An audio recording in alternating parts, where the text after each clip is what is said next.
Tonight, all the way from the cold coast of fucking Connecticut, you've seen this motherfucker destroying TikTok with all of his videos through the pandemic. He's got specials all over Dry Bar Comedy. Check him out on YouTube. And he is a veteran of the United States fucking Marine Corps. Give it up for Rodney Norman!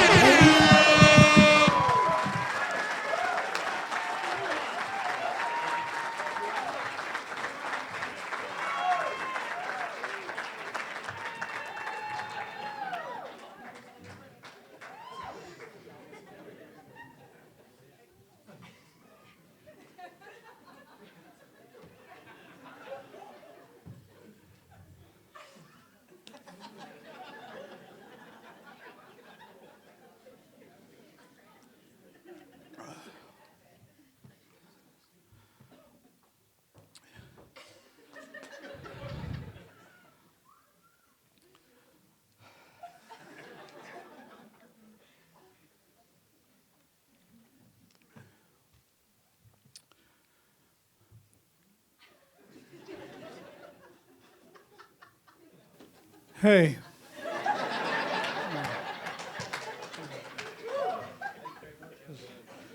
Yeah, forgive me, I'm a little shook up, a little disheveled.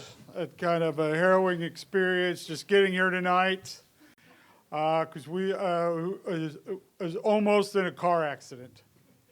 And it would have been a pretty serious car accident too, but fortunately, at the last second, I managed to change my mind.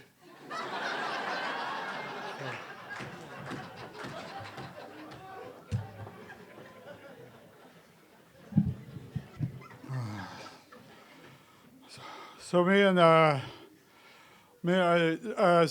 so there's this woman that I'm married to.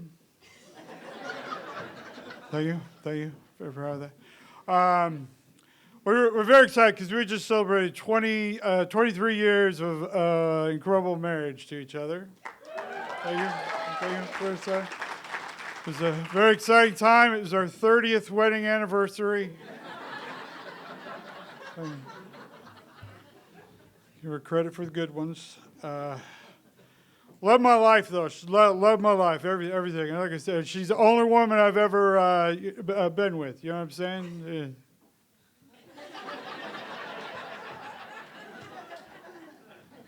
And I'm the only man she's ever been with. It's actually amazing that we even found each other. Because, she was looking for a man that kept himself clean and pure. Technically. Well, I'll spare you the details, but let me just say this. I never scored any home runs, but I did get thrown out on second many times. All right. So she's looking for a man. And then I was looking for a woman.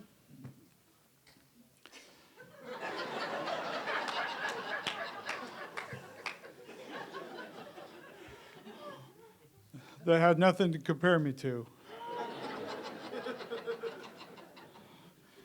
Let me just say that I paid attention back in junior high gym class in the locker room. So I pretty much figured out pretty early on in life where I ranked. And thought, waiting for marriage is probably my best option.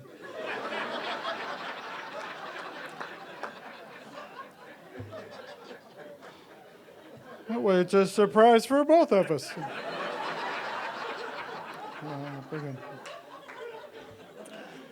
But she's loved my life. She's loved my life. And 30 years, we're still. You got to keep the magic going. You got to keep the magic alive, and we do. We keep the magic going. In fact, it's not uncommon for me to wake her up and make mad, passionate love to her in the wee hours of the night, several times a week, for one reason and one reason only.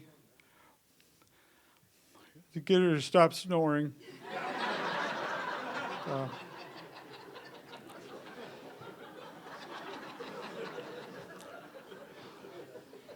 Sometimes sex is a weapon. good. It's good. But no, things are good. But yeah, I did serve in the Marine Corps. Thank you.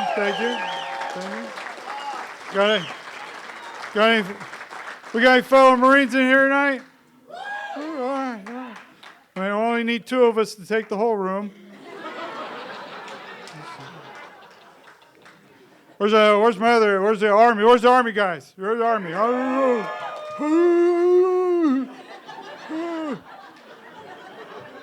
We love the Army, Marine Corps. We love the Army guys because we can't take everybody. So it's good. That's good. And then Navy. I like the Navy. Where's the Navy guys? Navy guys. Okay. That's the right amount of enthusiasm. No, we always tease each other in the branches. We're always teasing each other.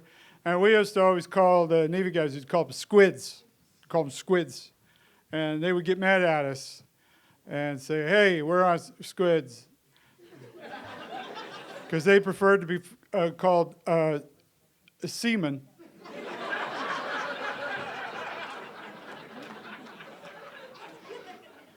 I'm like, I don't know if you're aware of this. We're trying to help, Ashley.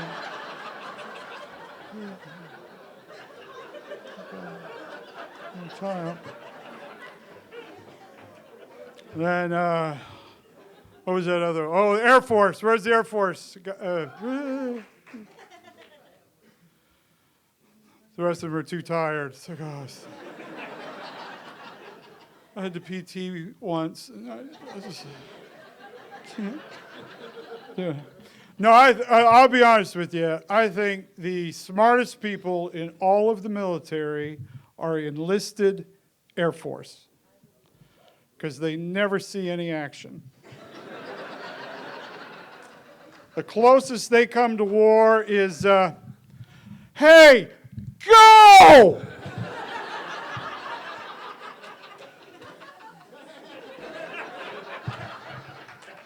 Hey, if Steve doesn't come back, we get a 4-day weekend.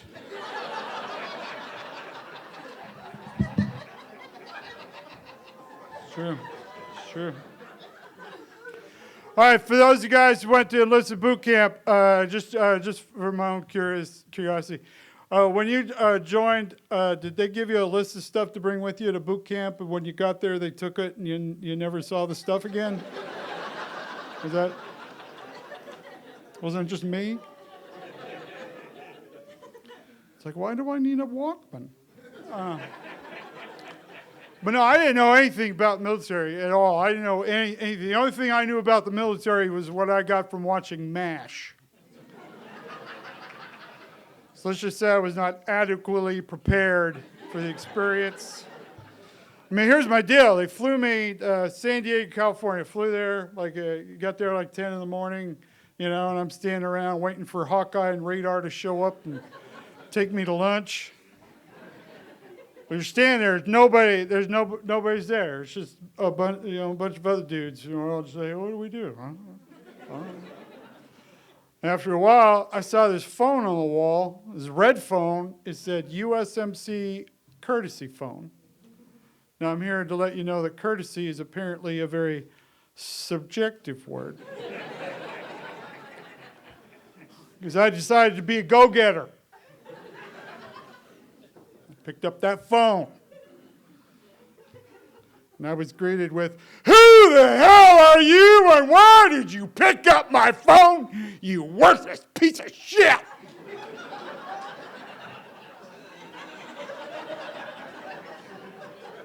How did he know?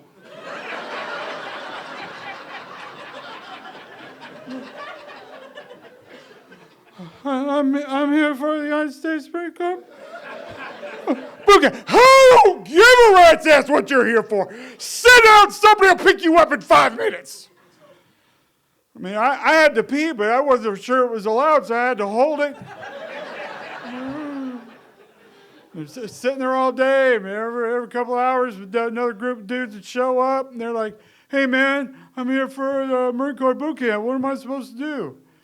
I was like, oh, well, just pick up that phone.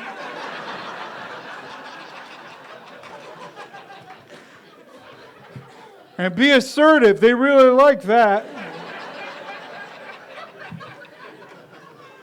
But they don't come get you right away, though. Here's the deal. You sit there, and you're all like, ah. They don't come get you till like 1 o'clock in the morning. And it's just one dude. One dude comes walking in. There's like 1,000 of us wandering around the airport. One dude dressed like Smokey the Bear. He comes wandering in. He starts yelling and screaming things. We had no idea what he was saying, but we assumed it meant follow me. And you go outside, and there's more of these guys, and they're yelling and screaming at you. In fact, they are saying things to you at this point in time, which, according to my mother, are never appropriate.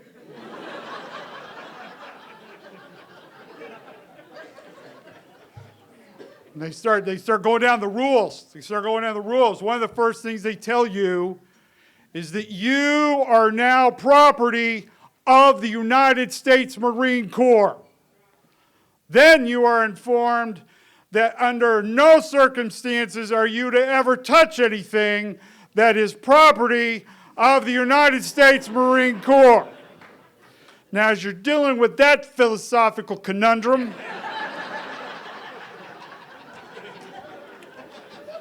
they then tell you to get on a bus that is clearly marked property of the United States Marine Corps.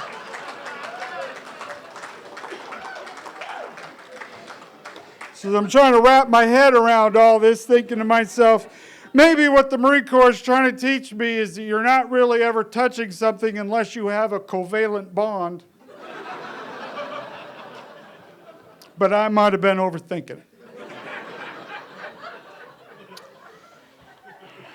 Okay, so we go get on the bus, and I'm thinking, okay, it's going to be fun, it's a little bus ride, go get a little tour of San Diego. Take in all the sights and the sounds, get to know somebody from across the country. It's going to be a delightful experience. No. Because we're instructed to sit down and then put our head down between our knees like this. You're bent over, you're like this, and you're going, what the hell is this all about? Because I don't know if you realize something. It's 1 o'clock in the morning. You've been in an airport, eating airport food all day long. You're in a nervous situation. You fart, you just got to deal with it. And we had to deal with it. Pure, unfiltered fart right up the nostril.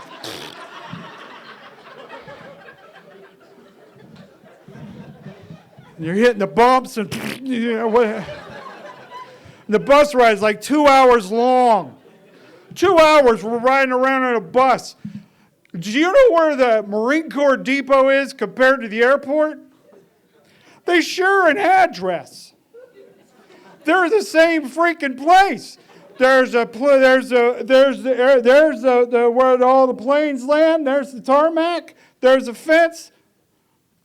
There it is. It's part of the torment. Every single day you're sitting there going, why the hell do I do this? And then all of a sudden, there's another group of people going away.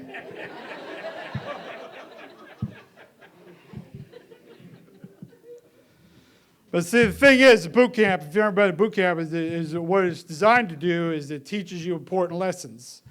But you don't always know what the important lesson is at first. You think they're just screwing with you, but they're teaching you very valuable lessons, right?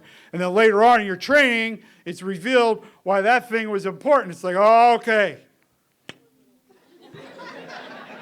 I get it now. And this was the whole farting experience. I realized it was part of our advanced training. Okay, because here's what happens. You start off, and for the first few weeks of boot camp, it is their sworn duty is to inform you that you are the stupidest person that has ever graced the Marine Corps Depot. In fact, they're all in awe of how big of an idiot you are. They're like, hey, we thought there was a minimal intelligence standard, and somehow you slipped in.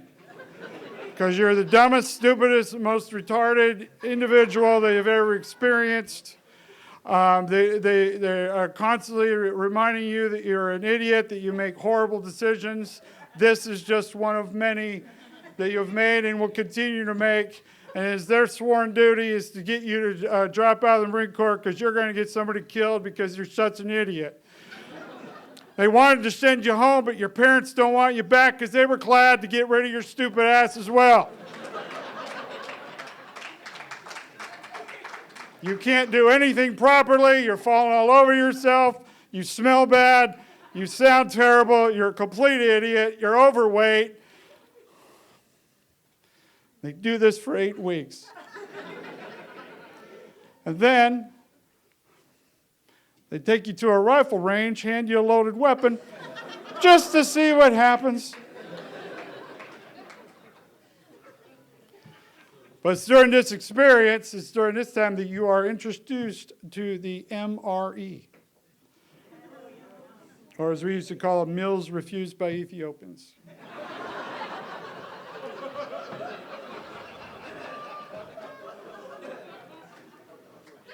Now, I don't know if you've experienced an MRE. The first time you eat an MRE, you think, yes, this is the most incredible thing ever. I am a warrior. Woo-hoo!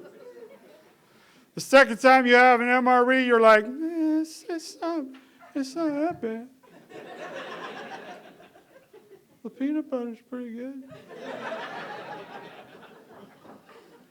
The third time you have an MRE, you're like, I'm ready to kill people.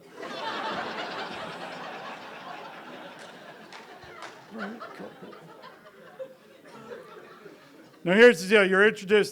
So we'd get hot chow in the morning, and then for lunch we got the MRE. We got the MRE, and we'd all sit on these metal benches, right? And I don't know, ladies and gentlemen, if you've experienced anything like this, but I assure you have not. My friends, I know you've farted before, but you have never experienced a fart until you have experienced a fart after eating MREs for 3 days. And then sitting on a cold metal bench. It is a life-changing experience. Some people go and get ayahuasca, DMTs that they can see through the third eye into the fifth dimension. It pales in comparison to the glory that is a cold metal bench MRE-induced fart. This is quite possibly one of the glorious experiences of your entire life because it is the perfect pitch. It comes out with the perfect amount of force. You feel it in every part of your body going out. As it hits the metal, it starts to reverberate. It's like resonating at like 538 hertz. And so it's like this body healing massage. It's coming out of you, and then it hits the perfect tone as it hits it's the most glorious thing you will ever experience in your entire life. And then when you got 90 other guys from all over the country doing the thing, it is a cacophony, it is a symphony of glory, my friend.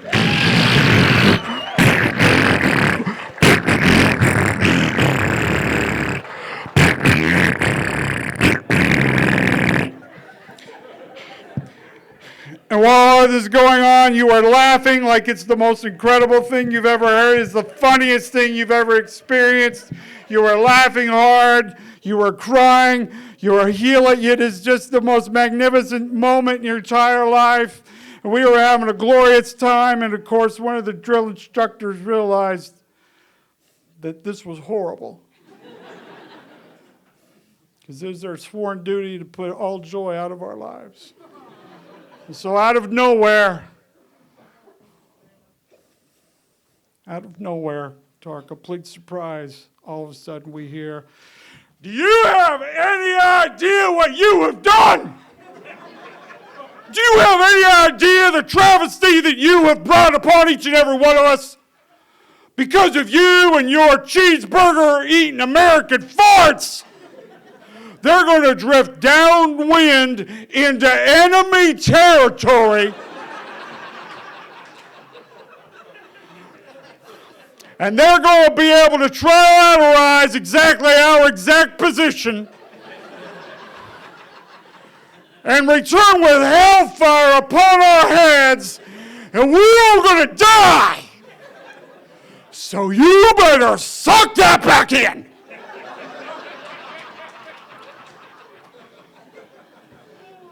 So for the rest of boot camp, anytime somebody farted, the rest of us had to bend over and go.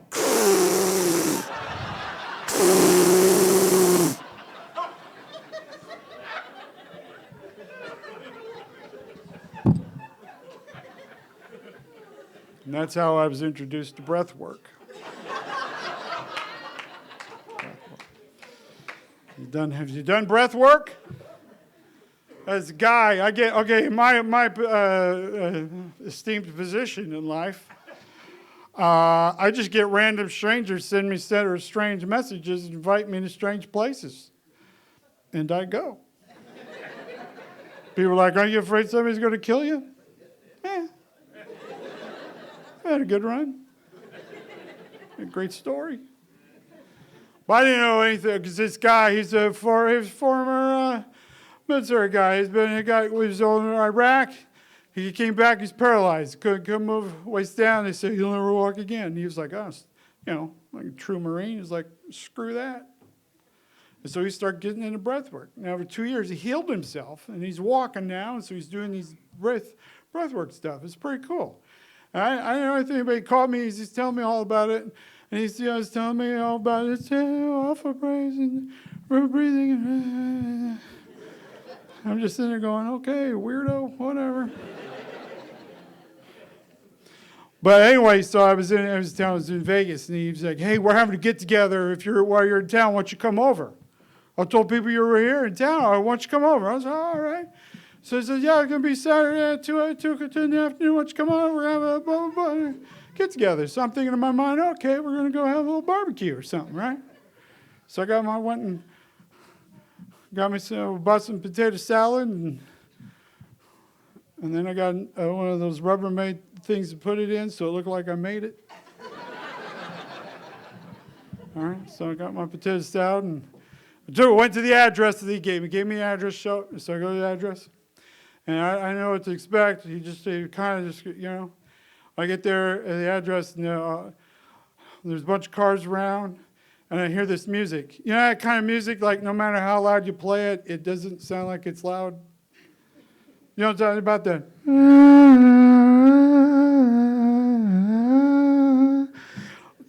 Like some 12-year-old got a garage band on his computer and just started screwing around with it and goes, look, Mom, I'm a musician. Okay. All right, so I get there, and of course, as soon as I get there, though, I started getting a contact high in the front lawn. It's outdoors, there's a breeze. There's still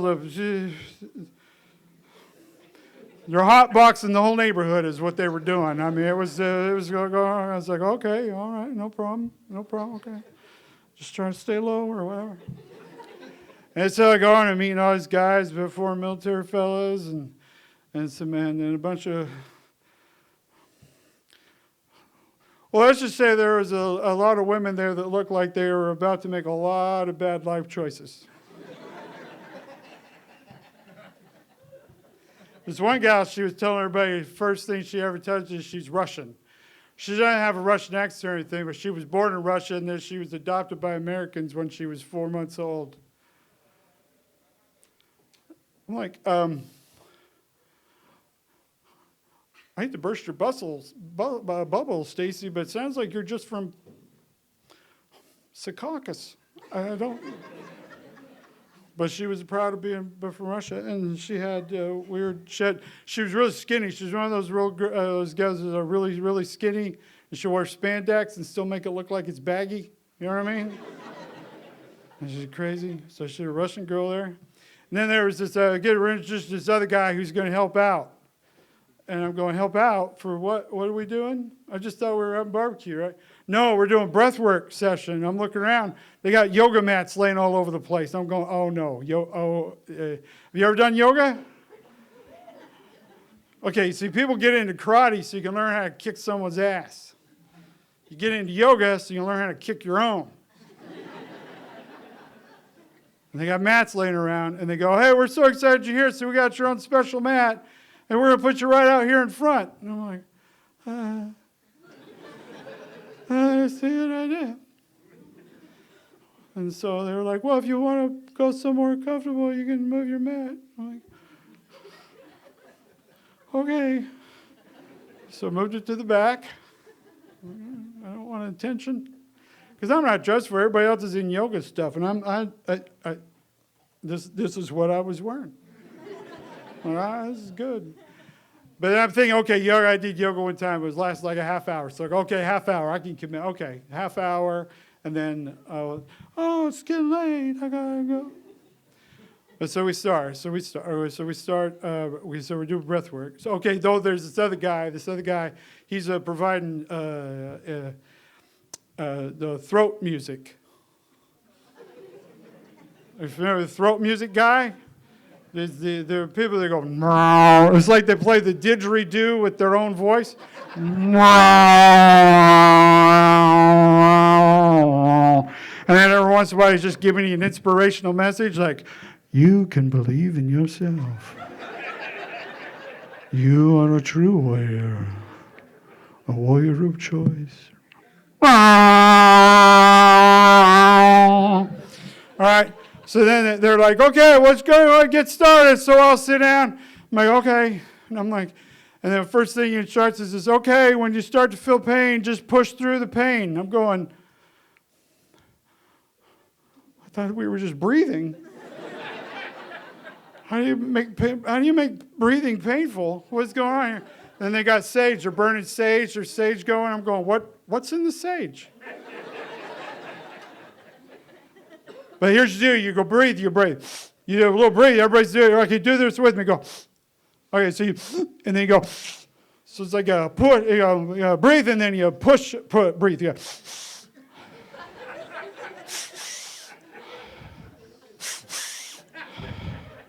All right, so you start doing that. Okay, I'm thinking, okay, a half hour of this, I'm good, right? And then you got, buddy, push it out. You got to push it out. You got to push it out. You got to push all the carbon dioxide out of your body at the same time. And then when you do that, your body starts releasing endorphins. And I'm like, okay, whatever you say, right? So we're doing that, and then the didgeridoos are. But you can close your eyes. And now we're breathing. He's angry breathing. Everybody, all that anger you have in your life, breathe it out. There's snot's coming all over the place. And I'm like, okay, I hope everybody else has got their eyes closed because this is not good. I got snot all over my beard. And I'm just like, this is not okay. This is not good. But then we're breathing.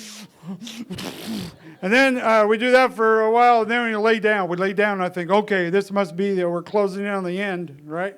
So we lay down, and then I start getting nervous because I'm a little tired. And I snore. I'm going, so I'm scared I'm going to pass out, and I'm going to start snoring, and it's going to start freaking everybody out. They're all going to start having weird trips or something going on because you start breathing really hard like that, you start like DMT starts getting released, and so then you start hallucinating. So I start seeing elephants and alpacas and us and all that stuff. They're jumping around, and then but we're laying down, and it goes, okay, breathe. So we're breathing, breathing, and we're breathing out, breathing in, breathing out, and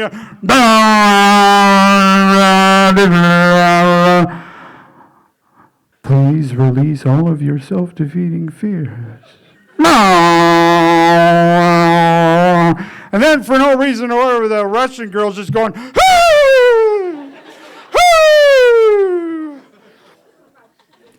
And as we go on, it goes on. Finally, we're done. We're done. I'm thinking, okay, that wasn't too bad. Maybe 20 minutes, right? So we're done. It was 2 hours. I breathed for 2 hours. There's no joke there. I just wanted to share it with people. Crazy life. I do love people, though. I got to tell you that. I've been through a lot of weird experiences. I'll tell you about this. I went and visited some friends of mine in California. You guys familiar with California? It's the one way over on the other end. Looks like this. Not to be confused with New Jersey, it looks like that. It's California. Southern California. So they're like down here. Go visit some friends of mine. They're Tongan. They're Polynesian Tongan. And I mentioned that they're Polynesian Tongan because there's also an East African tribe that's also called Tongan, but I didn't want there to be any confusion.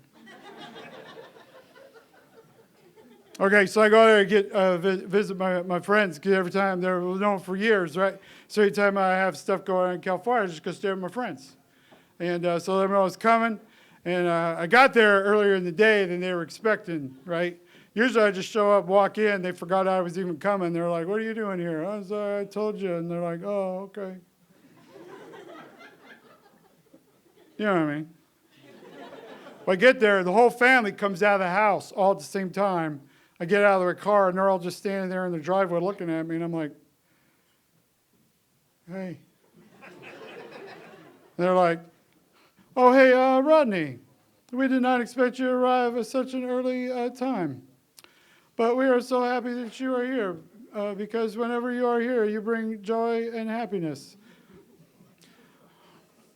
But we as a family unit are going to celebrate with our local community at a festival on the street.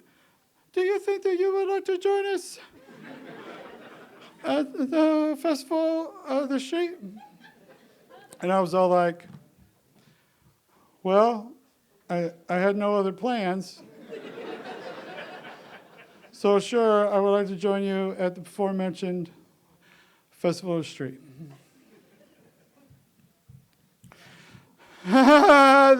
There you go with your clever one-liners and witticisms, because you're so funny. Well, do you want to ride with us, or do you want to take your car? Well, I've been driving all day, so I think I'd like to go with you guys. There you go with your clever witticisms. Okay, well, I just made a casserole, and it's in the back seat, so I'll have the boys put it in the way back, and then you can sit there. But you don't want to hold the casserole because it's really hot. Well, at least you kept the seat warm for me. Was that one supposed to be funny?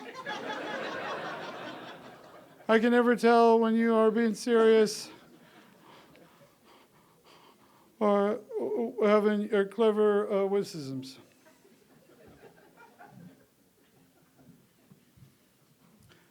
End scene.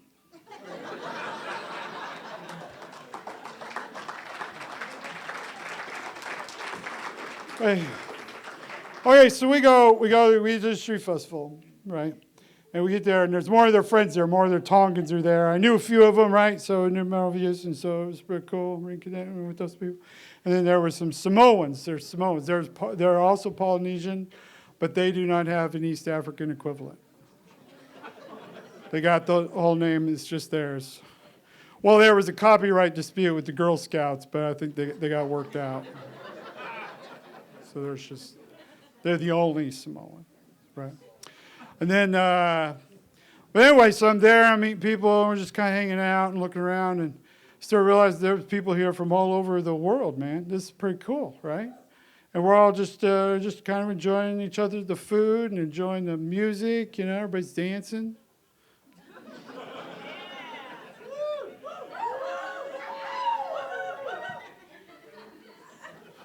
We have a good time. You know, I'm taking it all in. I'm looking around going, man, there are people from all over the world here right now. This is pretty cool, man. If I start thinking, I was like looking around and going, man, there are people from Japan, there are people from China, people from Fiji, people from India, Africa. South America, all over South America, Peru, Brazil, Uruguay, Paraguay, Colombia, Puerto Ricans, there's Puerto Ricans there. Oh, and there were Mexicans there. There were a lot of, okay, it was mostly Mexicans. All right, but my point is nobody cared. Nobody cared what anybody's religion was. Nobody cared what anybody's nationality was. Didn't care about the color of your skin. Nobody cared about any. Nobody was trying to get anyone to join their essential oils downline. We were all just having fun. We were all just had glorious moments, just having fun and just enjoying each other's company. I was sitting there going, you know what? This is what America is all about. Yes, absolutely. People from all over the world coming together as one and just and partaking in the beautiful land, the freedoms, and all that we have to offer in this world. All these beautiful things. And as I'm sitting there thinking, you know what? This is what it's all about. Because we're not here to celebrate how we are different. We're here celebrating how we're the same. Because we're all one race. We're all the human race, my friends. We are all the same. It was a beautiful moment as I've taken all this in. I realized at this very moment, though, that I was the only white guy there.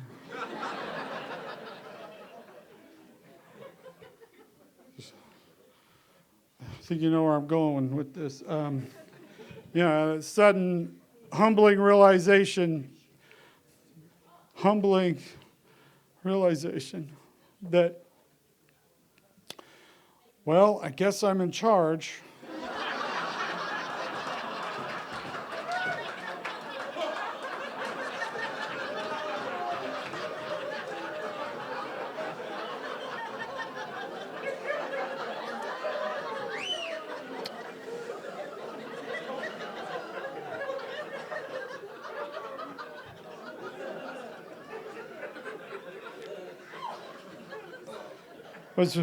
What's really cool about this very moment in time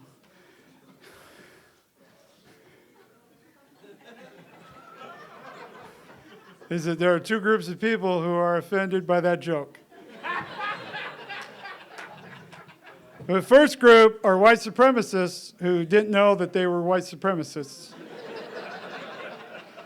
And the second group are stupid people who didn't realize the joke was making fun of white supremacists.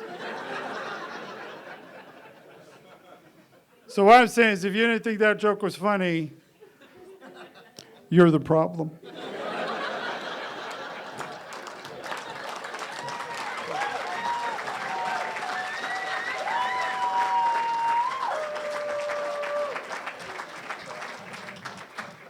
I know you all been sitting here thinking, hey, this has quite possibly been one of the most extraordinary evenings of my entire life. I wish that there was a way that I could possibly purchase something for a nominal fee to allow me to relive this incredible moment in time and perhaps share some joy and happiness with my fellow Homo sapiens. Well, if I got good news for you.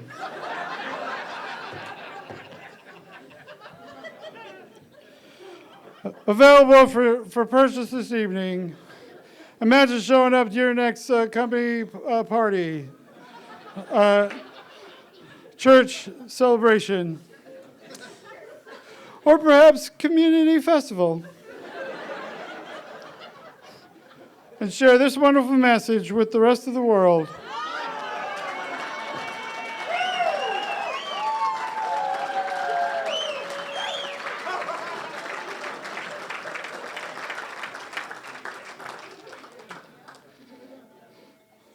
The coolest thing about wearing this shirt is people who come up to you and go, hey, what's that all about? And then you go, are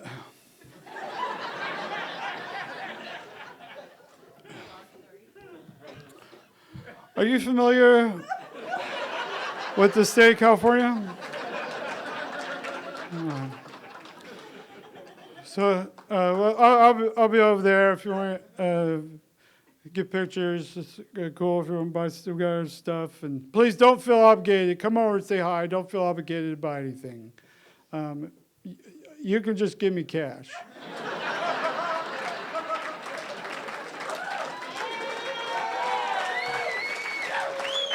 There you go, sir.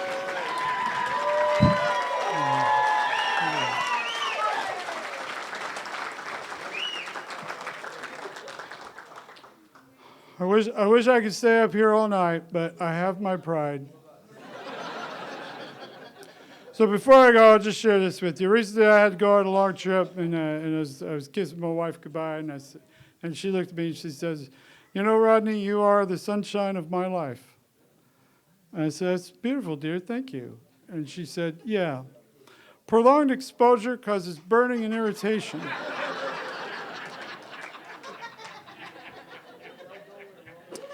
So not to be outdone, I looked at her and said, well, you know what? Often when we're in the throes of passion, I'll pretend that you're someone else. She looked at me and said, often when we're in the throes of passion, I wish I was someone else. You guys have been delightful. Thank you for being here.